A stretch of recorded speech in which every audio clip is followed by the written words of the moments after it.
یہ پیغام پھر سے دہرایا گیا ہے سورہ عنکبوت میں، سورہ نمبر 29 آیت نمبر 8 میں، جہاں اللہ تعالیٰ فرماتے ہیں ہم نے کہا ہے کہ سارے انسانوں سے اپنے والدین سے اچھا سلوک کرو، لیکن اگر آپ کے والدین جہاد کرتے ہیں اللہ کے علاوہ کسی اور کی عبادت کرنے کو جس کا آپ کو علم نہیں ہے تو ان کی بات مت مانو۔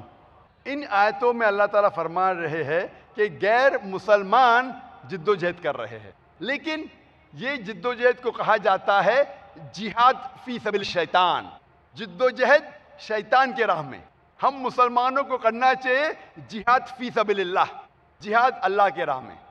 تو جب بھی یہ لفظ جہاد آتا ہے عام طور پہ مانا جاتا ہے کہ یہ جہاد فی سبیل اللہ ہے، جہاد اللہ کے راہ میں ہے۔ اگر کہا گیا ہے شیطان کے بارے میں، شرک کے بارے میں، تو پتہ لگتا ہے جہاد فی سبیل الشیطان ہے۔ لیکن اگر نہیں کہا گیا ہے تو یہ سمجھ میں آتا ہے کہ اکثر جب جہاد کا ذکر ہوتا ہے وہ ہے جہاد فی سبیل اللہ۔